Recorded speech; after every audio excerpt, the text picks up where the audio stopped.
we're diving into one of the most profound teachings of Jesus, the Beatitudes.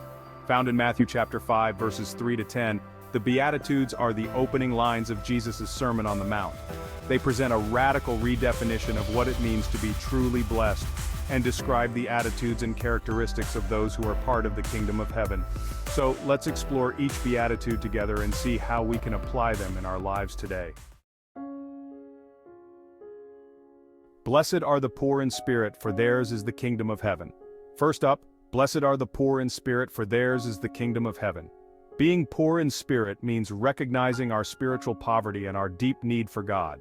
It's about acknowledging our own insufficiency and relying completely on His grace and mercy. In our daily lives, this means approaching God with humility, knowing that we cannot earn His favor through our efforts alone. When we do this, we open the door to experiencing the fullness of God's kingdom in our hearts. Blessed are those who mourn, for they will be comforted. Blessed are those who mourn, for they will be comforted. Mourning can mean grieving over our sins, the brokenness in the world, or personal losses. It's a deep sorrow that leads us to seek God's comfort. When we're overwhelmed with sorrow, we can turn to God for comfort.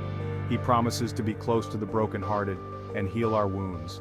This beatitude invites us to bring our pain to God, trusting that He will provide the comfort we need. Blessed are the meek, for they will inherit the earth. Blessed are the meek, for they will inherit the earth. Meekness is not weakness, but strength under control. It involves being gentle, humble, and patient, even in the face of adversity. In a world that often values power and assertiveness, we're called to respond with gentleness and humility. The meek display a strength of character that truly reflects God's nature. This beatitude assures us that true inheritance comes from a humble spirit, not from force. Blessed are those who hunger and thirst for righteousness, for they will be filled. Matthew 5:6. Blessed are those who hunger and thirst for righteousness, for they will be filled. To hunger and thirst for righteousness means to deeply desire God's will to be done in our lives and in the world. We should cultivate this longing for righteousness, striving to live according to God's standards, and to see justice and goodness prevail. This beatitude promises that when we pursue righteousness, God will satisfy our deepest desires. Blessed are the merciful, for they will be shown mercy. Matthew 5:7. Blessed are the merciful, for they will be shown mercy. Mercy involves showing compassion and forgiveness to others, reflecting the mercy God has shown to us. We're called to be merciful in our interactions, offering forgiveness and extending kindness, even when it's undeserved. This beatitude reminds us that as we show mercy to others, we too will receive mercy from God. Blessed are the pure in heart, for they will see God.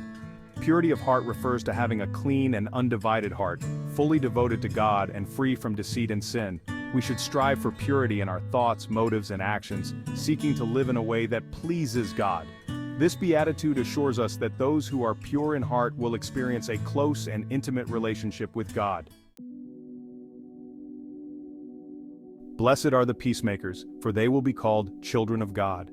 Peacemakers actively seek to reconcile and bring peace in situations of conflict. They reflect God's desire for harmony and unity. We're called to work towards peace in our relationships, communities, and the world. By promoting peace, we demonstrate our identity as God's children and His ambassadors of reconciliation. And finally, blessed are those who are persecuted because of righteousness, for theirs is the kingdom of heaven. Those who stand up for righteousness and suffer persecution for their faith are blessed. Their commitment to God's principles despite opposition aligns them with the values of His kingdom. We may face opposition or persecution for our faith, but we're encouraged to remain steadfast. This beatitude promises that those who endure persecution for righteousness will receive the kingdom of heaven. The Beatitudes challenge us to live counterculturally, embracing humility, mercy, purity, and a longing for righteousness. They offer a vision of the blessed life that is deeply connected to God's kingdom. As we embody these attitudes and characteristics, we reflect the heart of Jesus and experience the blessings He promises. Thank you for joining me today. If this lesson on the Beatitudes has touched your heart, please like, share, and subscribe for more faith-based content. And remember, let's strive to live according to the Beatitudes, trusting in God's promises and His transformative power in our lives.